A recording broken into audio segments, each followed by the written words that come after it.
Continuamos o nosso programa nesta quinta-feira conversando sobre toda essa efervescência que vem acontecendo na política nacional com o nosso convidado de hoje, que é o senador Jean Paul Prats, do PT, aqui do Rio Grande do Norte. Então, você participa com a gente, manda sua pergunta, manda também sua opinião, seu questionamento, o que é que você tem aí para falar sobre isso. Podemos também tratar com você sobre qualquer outro assunto. Tem alguma denúncia para fazer? Alguma outra questão local?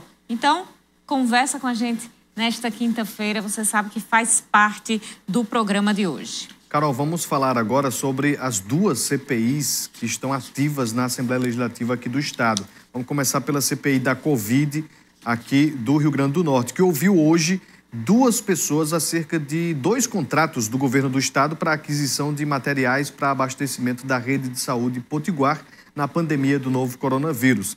E aí foram ouvidos uma empresária da Paraíba, que teve contrato para fornecimento de EPIs ao Estado, e um empresário de empresa potiguar que forneceu itens de limpeza. A primeira pessoa ouvida foi a empresária Tássila Karen dos Santos Bezerra, da empresa Leão Serviços, na condição de investigada. Os parlamentares fizeram questionamentos sobre o contrato firmado entre a empresa e o Estado para a compra de EPIs, como foco no fornecimento de propés, as chamadas sapatilhas, né, que foram entregues em especificação diferente da que havia sido contratada. Já com relação ao contrato com a AC Comércio de Produtos de Limpeza, o ouvido foi o procurador da empresa, o José Reinaldo Coelho Peixoto. O objetivo dos parlamentares era saber qual foi o trâmite para que a empresa chegasse até o governo do Estado para fornecer os produtos de limpeza e como ela conseguiu ser escolhida praticando um preço bem abaixo do mercado. De acordo com o procurador, mesmo com a empresa sendo relativamente nova, já havia por parte dos responsáveis o conhecimento da área comercial, inclusive com outros contratos da empresa com órgãos públicos e privados. Ele explicou que observou a publicação em Diário Oficial, abrindo a disputa pelo serviço e conseguiu negociar um preço mais baixo, baixando também a margem de lucro, Carol. Pois é, e aconteceu também, está acontecendo, aliás, uma outra CPI na Assembleia Legislativa. A CPI da Arena das Dunas, que teve, por sua vez, reunião ontem. Os parlamentares ouviram como testemunha Iana Silva Gomes de Lima, auditora do Tribunal de Contas do Estado, TCE, e responsável por coordenar uma auditoria que apura possíveis irregularidades na parte da parcela variável do contrato entre o consórcio Arena das Dunas, Concessão e Eventos S.A. e o governo do Rio Grande do Norte. Durante o seu depoimento, Iana Gomes da Silva de Lima foi interrogada na condição de convidada e trouxe à CPI detalhes sobre a auditoria. Ela disse que o que pode afirmar é que, em algumas situações, os itens estão interferindo no resultado do desempenho do controle da Arena das Dunas.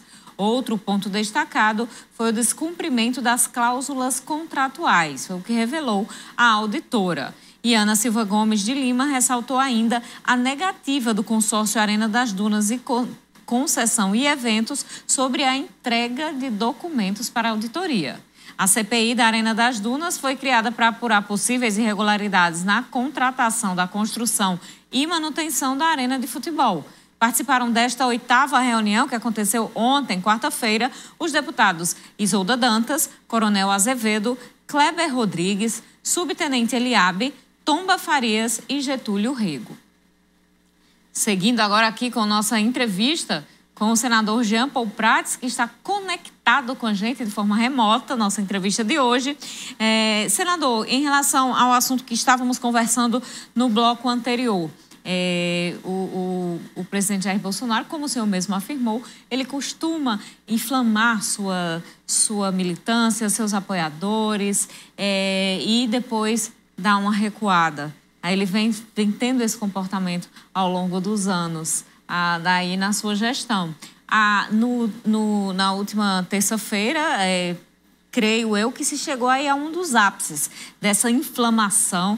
Ele realmente conseguiu mobilizar boa parte, grande parte dos seus apoiadores e 2 dias depois agora deu essa recuada a partir da carta.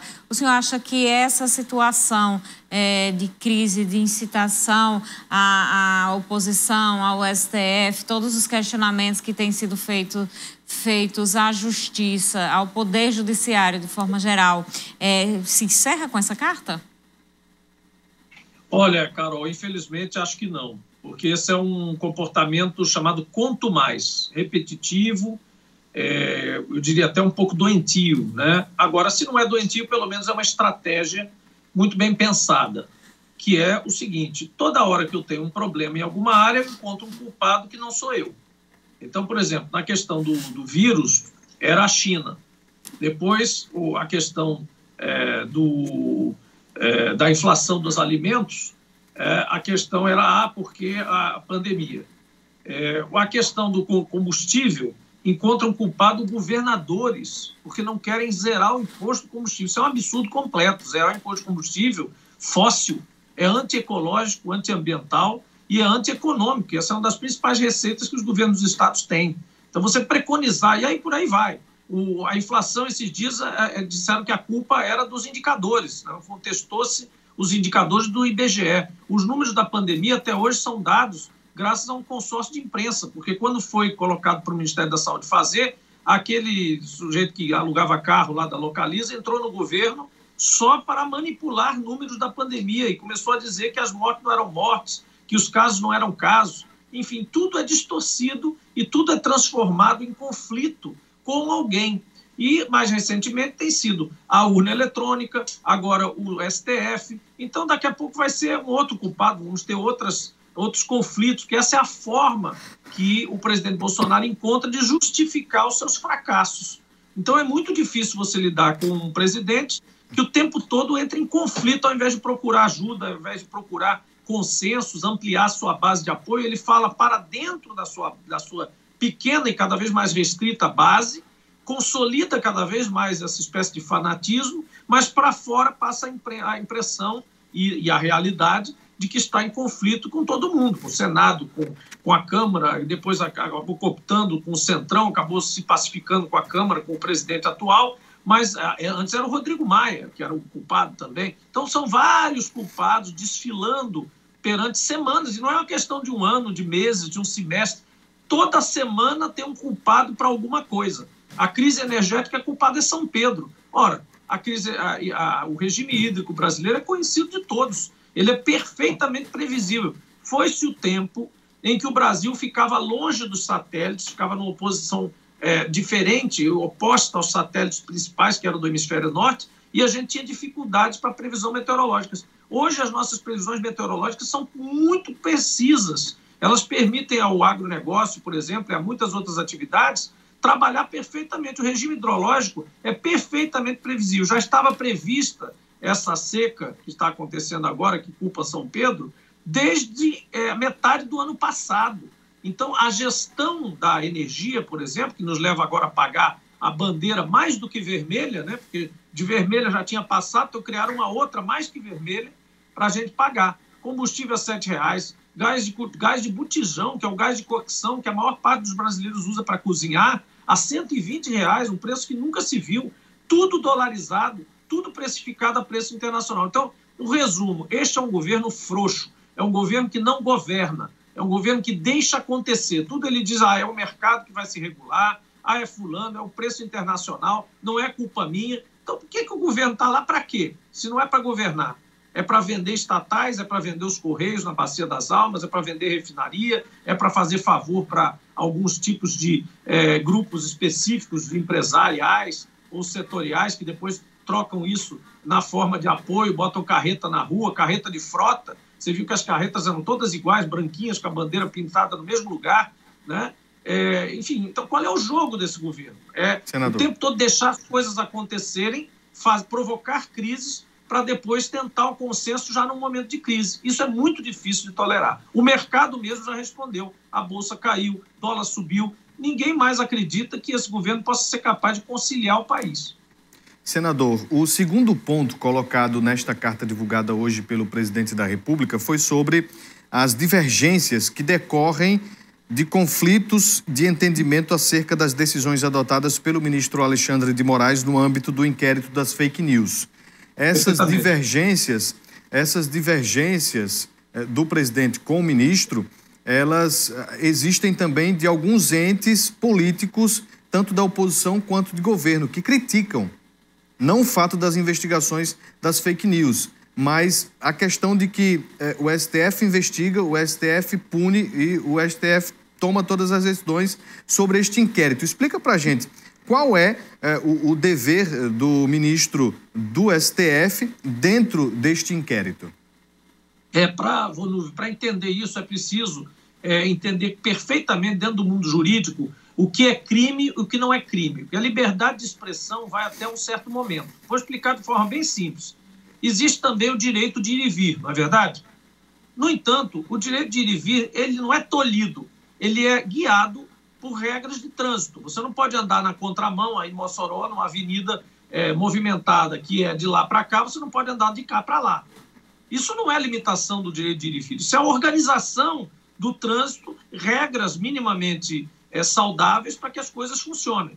Da mesma forma, é a liberdade de expressão, a liberdade de ideias. Uma coisa é eu dizer, eu não gosto do que Bolsonaro fez, tal e tal situação. Ou eu gosto muito e acho correto o que ele fez e não gosto de quem diz que é contrário a isso, etc. E vamos discutir ideias, projetos, programas, até ideologias, formas de ver o mundo. Tudo bem.